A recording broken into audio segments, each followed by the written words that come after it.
Welcome to eDiscovery Leaders Live, where I get the chance to chat with luminaries in eDiscovery and related areas.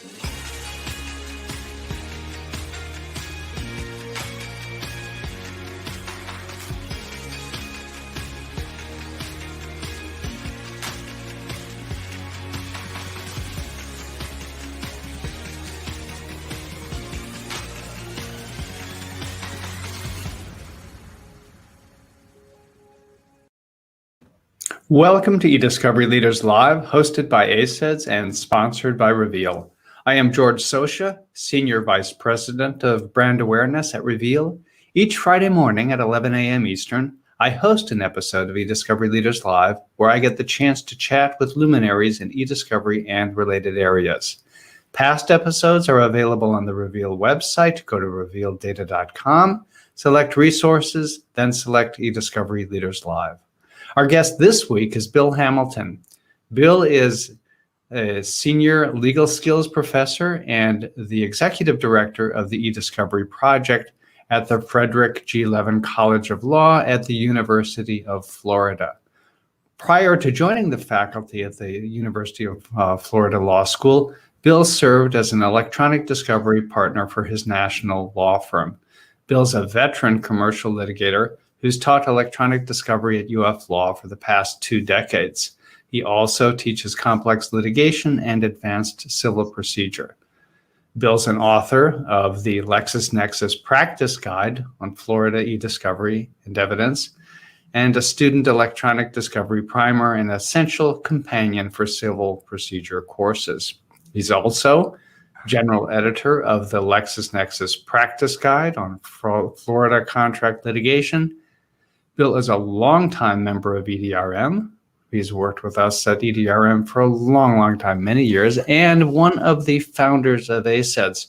He writes and speaks frequently on eDiscovery classes, or topics rather, and is a neutral arbitrator and mediator for the World Intellectual Property Organization, where he has been an author of over 100 domain name dispute decisions. During his 30-year litigation career, Bill has been recognized in Chambers USA, Florida Legal Elite, Best Lawyers in America, and Florida Super Lawyers. Bill, thank you very much for joining us this week. It's my pleasure, George. I'm thrilled to be here. Well, I'd like to start you're in the classroom, you're in a law school. Let's talk about the return to normal classes this fall. We're excited about it. It's been a slog. We've been in classes. I've been teaching a hybrid class over the past 2 semesters. What we mean by that is we have half the students in class and we have half the students are attending online, which presents some teaching challenges because you've got to integrate the class. And integrating the online students and the in-class students is not the easiest thing in the world. Second of all, the in-person students were behind 3-sided plastic or plexiglass, and I was standing up front behind a big plexiglass sheet, and we're all wearing masks in class. So it was a little bit like the Lone Ranger teaching the Lone Ranger. It was tough, and it was especially difficult student-faculty interaction. Seeing what was going on. As anyone knows who's been in front of a court or in front of an audience, you've got to watch your audience. You've got to be attuned to what's happening. It made it very difficult in the socially distanced environment we were in. It was really tough for the students. I couldn't even meet them to my classrooms. We had to meet by Zoom, which is great. I mean, this is wonderful technology, but it doesn't replace the in-person meeting. And then, of course, I had to work hard to integrate the online folks to make sure they were participating in the class as well. Frankly, they were the savior at times because at least I could see them. I could see their facial expressions and tell what was going on, at least with the online audience. So, we did that for a whole year. It was tough. It was a lot better than not being in school. We marched through it. We had our full curriculum. All the professors were teaching. We had any number of different special training classes and sessions to help us master this new environment. And frankly, it was the students that stepped up. they were there. They wanted to be in law school. They wanted to study. And frankly, without some of the distractions that you otherwise might have, they were on top of the game and kept us on top of our game even more than we might normally have been. So you have, of course, taught in the classroom for a long time. You also, the deja, we got feedback. I don't know if there's anything we can do about that. We'll see. You also have taught online for a long time. And so I'd like to take a brief digression and have you just go over a little bit what you did with Bryan University, because I think that was groundbreaking. Yeah, well, the Bryan University, was almost going back 10 years. It was a really experimental school. Bryan's still operating, and it basically functions to train individuals. It's very career-oriented. It's very career path-oriented. So Bryan had a number of programs designed to help individuals coming out of high school to become employable in professions of their choice that they enjoyed and where they could make a contribution. So you and I and others got together at their request and put together a paralegal program. And one of the neat things about the paralegal program we did, which really was a precursor to what we've done at the University of Florida and what we've done, with other law school programs, is we said it's not good enough for the students just to come in and read a book about e-discovery. It's not good enough for them just to read EDR materials or Sedona materials or other wonderful articles that we've been writing and reading, but we didn't want them just to read stuff, and we didn't want to have them take tests so they could kind of walk the walk and spout the language. We wanted them to do it. So what we were able to do, and I think this was very unique, going back 10 years, is we actually were able to work with vendors to have students actually using the software in class, using it in exercises, and becoming familiar with the top rate software that's out in the field, so that when they left Bryan, then they would basically be ready to practice. So they could step right into a law firm as a paralegal, and we called it litigation paralegal. There's all kinds of wonderful paralegals, but we were training litigation paralegals. So basically we said, when you come out of Bryan, you're going to be able to do this, handle this information, handle this software. And the program was a big success. And frankly, we had a lot of fun putting it together. George, we just had some wonderful luminaries from the field, and I'll only mention our unfortunately deceased dear colleague, Browning Marion. At about the same time that you were doing that, you also launched the UF Law Conference. Yeah, I was really lucky because we had a real opening at the law school. I had been teaching the law school law, as an adjunct. I had transferred my practice. One of those, life kind of gives you these little gifts that you don't know what's going to happen downstream about it. But I had, for personal reasons, family reasons, had moved from the Miami office of Holland and Knight, which was just a wonderful experience where I started. You couldn't have a better start for litigation career than in the Wild West, of Miami back in the early 80s. But personal reasons indicated that I needed to move to the Tampa office. They welcomed me with open arms, and it was great. But the neat thing was it put me closer to the University of Florida. I was only then 2 hours away driving time. So what had happened was in the early 2000s, we put together this training program at Holland and Knight for all the lawyers, all the litigators, to learn electronic discovery, because it had popped up in my cases and I was using it, and frankly, I was winning as a result of it. And litigators like to win, and of course, by winning, I mean getting the best possible result for your client. So all of a sudden, people are saying, "Hey, Bill's doing something here, and we need to leverage this." So we started teaching it to the whole firm. And when we finished that, it was so successful that I said to myself, geez, the students coming out of law schools are just going to get clobbered by this because they won't know anything about it, and they'll be beaten down by it. So I wrote the dean, and of course, George Dawson was the dean at the time, who's since retired.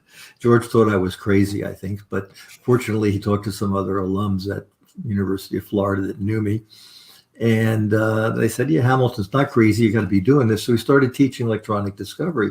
And we've been teaching it every semester at UF since 2007. And then, I said to the dean after a couple of years, this is where I was still practicing, the bar needs this as well. This is not something that is confined to law schools, and we want to change the practice of law. This is an existential crisis, if you will, for litigation. If you can't do e-discovery right, you can't do litigation right. If you can't do litigation right, then your dispute mechanism collapses, and then the population loses trust in the government, and we have all kinds of collateral problems, of which, we won't go any further with that on this particular call. But so I said to him, we really need to have an outreach for our alums that were practicing in Florida and around the nation.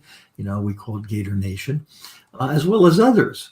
So, and then we want to bring people on campus so that our students, not only will they be in class doing the software, but they can talk to people that are doing it out in the field. And, there's something was happening back then. There's a certain number of our students that, yes, I want to go be an associate like I did and practice with a big firm and do that. But there were a number of law students that had different feel for things, and they were more technology oriented, and they kind of liked this. So I said, we need to bring people on campus so that our students can meet people that are doing other things in law. One of my favorite philosophers is Hannah Arendt, and she has this wonderful expression called cracking open oyster minds.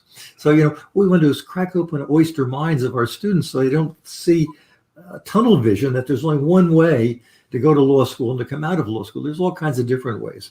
So the dean was wonderful, and Florida's just been wonderful about e-discovery over the years. Said, let's do a conference, and basically agreed to publicly underwrite this conference, which was wonderful because we didn't have to ask for sponsors. We didn't have to ask for help financially. We could do the conference. And as you recall, George, we said, how are we going to do? Who are we going to reach out to? Who are we going to talk to? And we decided we'd do it for the focus on the small and medium case. These were the individuals that and companies that needed the help more than the big firms. Little did we know that the big firms needed a lot of help too. Our thought was that, well, they're taking care of business in their shops. But as it turns out, some people in big firms are taking care of business in their shops. There's a lot of people in big firms that are still struggling, with these challenges. There was a great book came out way back then. Our friend Tom O'Connor wrote it, called E-Discoveries for the Small and Medium Case. And that was a little bit of our guide. Now the conference has evolved since then, but that was a start.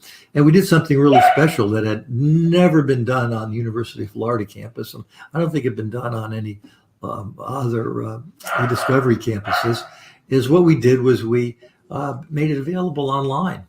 So we made it incredibly inexpensive, had people coming onto campus, which was lots of fun. Lots of alums came back, lots of others. And then additionally, what we did was we opened it up to the world and had an online conference. And attendance has grown over the years, right? Yeah. We're confined to the fire marshals on campus will only allow us to have so many people in the big auditorium on campus. So, it's like 150, 200, sneaking people in on the side, No, we never did that. But, we'd only have so many people on campus. But we did have online enrollment was increasing from, 300 the first year, 400 the next year. And of course, we're getting CLE credits, 500 the next year. And of course, this past year, and again, back to my early statement about the little gifts of life, we didn't know what to do with COVID. We couldn't have an in-person conference this past March. So we said, what we'll do is we'll just have a fully online conference. We'll utilize some, technology features that make it easy for people, opened it up to the world, that we're doing an online conference. And we had a spectacular enrollment. We had 3,500 people register for the conference and 3,000 people attend the conference during the day. If you can imagine an e-discovery conference with 3,000 folks attending during the day online, it was just tremendous. And of course, we have our faculty that's been coming back year after year. We have lots of regulars such as yourself, and then we always spice it with some new folks every year. We have our core faculty that loves doing what they do. It's a pure educational program. We don't have any sponsors. We have people helping us occasionally to do this or that, but for the most part, this is underwritten by the law school at the University of Florida as a public service to increase the level of competence and professionalism out there in the e-discovery world. So you've taken all of this then back to the classroom as well, the experience at Bryan, the experience with the conference, and you're going to be morphing it yet again in the fall as you really do get a chance to return to class. Anything you care to talk about in terms of coming attractions? Yeah. One of the challenges, as you can see, of electronic discovery and teaching is we have to kind of do at least three things. One, we have to make sure the students know a little bit about computers and how computer works. You can't do electronic discovery without software. And without software, you have to understand what an electronic file is. Think about trying to teach someone what a football game is if they've never seen a football or been to a football game or know what a football field looks like or what grass is or any of that stuff. It's next to impossible. So we have to do a little bit of technology background. Not much, very little, anybody can master it. So we spend a class or two talking about that. Then we have to talk about the rules, obviously. They're really critically important because this is law school. We're training lawyers to understand the rules. They have to know the case law, so we're training lawyers on case law. But the really underbelly of it is that they have to know the problems that have emerged in the challenge and, frankly, the joy of e-discovery. What e-discovery gives us that we couldn't do before by seeing problems in the field and working with software that allows us to solve these problems that electronic discovery has presented. You remember, George, back in 2000, there would be some Luddite and they'd get in some delivery of electronically stored information and the partner or whomever would say, print it out. So, we all know it's kind of comical now. You can't do that, but there will also be these warehouses of paper that they had printed out. So you have to use electronically stored information in its native form. Now, that means we have to use software, and we have to keep up with our students as to what's happening in terms of the advancing software. And it presented some challenges before. We could do keyword searching. They're easy exercises to develop. We had wonderful software companies supplying us with that. But this year we're making a big leap. We're going to be doing in class with students predictive coding, machine learning. I was really lucky. I've got 71 students signed up for the class, which is an upper level class. And how many students in the whole law school? In the whole law school, we have 250 now. And you've got 71. Okay, go ahead. And the neat thing is, well, George, you and I, we're putting together a program. And what we're going to do is we're going to build a predictive coding exercise for the students that they're going to do. So it's going to remind me of the days when I was practicing and I had teams to work with. That's a pretty good sized team, 70 people. So the class will be doing predictive coding, technology assisted review, and watching the software work, be trained on the software. Then they're going to shift gears. At the same time, we'll have groups that are being the managers, watching what's happening, doing quality control. So students, when they come out of University of Florida, and I should mention that Florida has a gigantic artificial intelligence push on right now. We want to be the artificial intelligence university. So every one of our students coming out of Florida, undergraduate or graduate, has got to be AI literate, artificial intelligence literate. We're going to make them artificial intelligence competence at the law school by putting together this program that's going to allow them essentially to do an artificial intelligence product. And then on top of that, what we're going to do, George, you and I, we're going to build a course, what we call a compressed course, which is a course where we meet with the students all day long for 1 week. And we're going to go through all the applications of AI in the litigation process, not just document production. And I think that's a big fundamental change that's taking place out there in the field is, we started thinking that electronic discovery was responding to requests to produce. But electronic discovery, as George de Socha has said for as many years as I've known you, George, it's telling the story. So we want to get in and tell the story as soon as possible. So we're going to build this, what we call a compressed course at Florida, for a solid week, talking about using AI to understand the story early, or using AI to get ready for the Rule 26F conference, using AI to understand essentially the themes in the case, using AI also for essentially finding privileged documents, AI for protecting personal and confidential information, AI for using images, finding images, AI for using sentiment analysis to figure out who's mad at whom, and AI to use anomalies and finding out where different things are happening. This is how attorneys work. And the really exciting thing about that for me is this is what my students want. No law student goes to law school solely for the purpose of being trained to sit in a room and code documents. Yes, that's part of the process. What they want to do is dig into the data, and we're going to allow them to physically do that with Reveal's help and with your help this semester, George, at the University of Florida, Levin College of Law. You've been, of course, teaching these classes for a while now at UF Law. You've seen students come through. What sort of benefits have they obtained as a result of being in your classes? I can't tell you how many students have contacted me after they've graduated or during the summer between their second and third year and said, this was really interesting what you taught us, Professor Hamilton. I enjoyed the course, but guess what? Hardly anybody here knows anything about electronic discovery. I'm the expert in electronic discovery. So all of a sudden, it enhances their career. It makes them feel competent, and they are competent. And let's keep in mind, I'm a litigator. I spent my career litigating. You can't be a good litigator. You can't be a litigator, period, without understanding the nuances and the idiosyncrasies and the importance of electronic discovery and doing it right. And along those lines, we've teamed up with our good friends at ACEDS, and ACEDS has actually allowed our students to take their executive certificate examination. So what happens is we have students go through our program, which ACEDS has vetted and taken a look at to make sure it meets their criteria. And then what they'll allow students to do is take their not the certification exam, but obtain a certificate from ACEDS of e-discovery competence. And then students can put that on their resume. And then the employers know not only have they just taken this course, but they really have mastered to an important degree the materials. And it really just enhances their marketability. It enhances a career path, and it enhances essentially our program at the University of Florida. I'm gonna violate one of the key tenets of taking depositions and ask you a question I don't know the answer to at all, which is, you have with the University of Florida that arrangement with ACEDS.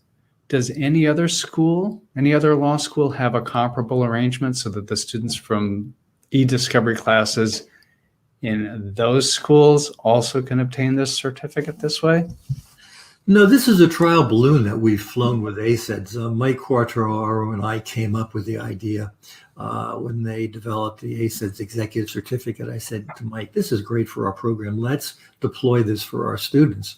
And, I have had students who've completed it, writing back saying people have talked to them about seeing it on their resume. It's opened doors for them. So no, it's just at the University of Florida right now. But let's be clear about it. ACEDS will make this ultimately available to other law schools. It wasn't something we did and it's exclusive for the University of Florida. We at Florida are trying to be on the cutting edge, doing stuff that's going to enhance the competence of e-discovery practice out in the field for lawyers and for law students. So anything we can do as a cutting edge, as a groundbreaker, breaking the ice, helping to make stuff available is what we're in the business of. That's why we do the conference too. This is a public service that the University of Florida is involved in. So yeah, ACEDS, I'm sure, has in mind that they will make it available to other students. I was one of the founders of ACEDS. I believe in the organization. So yeah, if there's other professors out there that want to do this with their students, get in touch with Mike. I'm sure he'll be very happy to talk to you about the program and what it entails. Students leave your program and UF Law, and of course go in a number of directions. There are ones who show up in firms and discover that they now are the e-discovery experts. What other paths are open to them? We're seeing a number of paths open, and frankly, this has been one of the exciting things for me that I've been waiting to have happen, and it is happening right now. And is that with corporations, with government entities, and with alternative legal service providers, what we're finding is that they want students that have e-discovery competence. They want students that are going to be able to enter into their area and help out. And that's a career path that's becoming more and more prominent. We now have employers from businesses, corporations, alternative legal service providers coming to Florida, the campus, to talk to our students and actually employ them. So I think this is something that employers want to be thinking about because it's part of their future. The real issue here is that our students, when they're coming out, they want to have a career path. They want to be able to move in a direction. So we have summer programs, and you remember what that was like with law firms. Essentially, what you do is you have spend a summer, do well in a law firm, and then get hired. We need those exact programs for businesses and others to do. And we have some great friends at Florida that are doing that for us. I really would like others to do it as well, to create paths for our students that want to move in these directions. And it's happening because, look, you've got to have this mutual language. The people at alternative service, legal service providers have to have people that can talk to lawyers. They have to have people that can talk to corporations. Corporations similarly have to have people that can talk e-discovery, to law firms and to manage and understand their vendors. So this kind of mutual engagement is really kind of critical right now. We're long past the world where e-discovery was just sending people data and having them crunch it and load it into a machine for you to take a look at. It's much broader than that. And law students want to move in that direction. They just need opportunities that I think alternative legal service providers can provide to them, as well as businesses and corporations. Well, Bill, any closing thoughts? The closing thought is this, and I'll steal it from our good friend Craig Ball. We're talking about evidence here. E-discovery is really ultimately about evidence and finding the important evidence. And e-discovery is also what makes the system work. We can't have fair, honest litigation, efficient litigation, fair litigation, and litigation where people feel as though they're honestly participating and getting a fair shot at it, unless we're doing e-discovery well. And that's part of the mission for all of us. And I appreciate everything that Reveal is doing. Thank you for everything you've done over the years, George. And let's continue this battle. It's going to get more and more intense. It's going to get tougher and tougher as we move forward with more and more sophisticated technology, but more and more kinds and varieties of electronically stored information. I mean, for example, we're struggling now with how to deal with collaborative software. That's integrating text, that's integrating documents, that's integrating the whole realm of e-discovery in a single platform. And how do we collect that? How do we unpack it? How do we use it? And then making sure you even know it's there to collect. So the challenges are going to be lots of fun going forward, but we want the best and the brightest people doing that. We got to pay them to do it as well, so we get the best and brightest people. And thank goodness that we have lots of wonderful companies such as Reveal out there leading the charge. Well, thank you, Bill. Thank you very much. Bill Hamilton is Senior Legal Skills Professor and Executive Director of the e-Discovery Project at UF Law. I am George Socha. This has been e-Discovery Leaders Live, hosted by ACEDS and sponsored by Reveal. Thanks for joining us today. We will be taking next week off in observance of July 4th and resuming the following week. Thanks again, Bill. Thank you, George. It's a pleasure.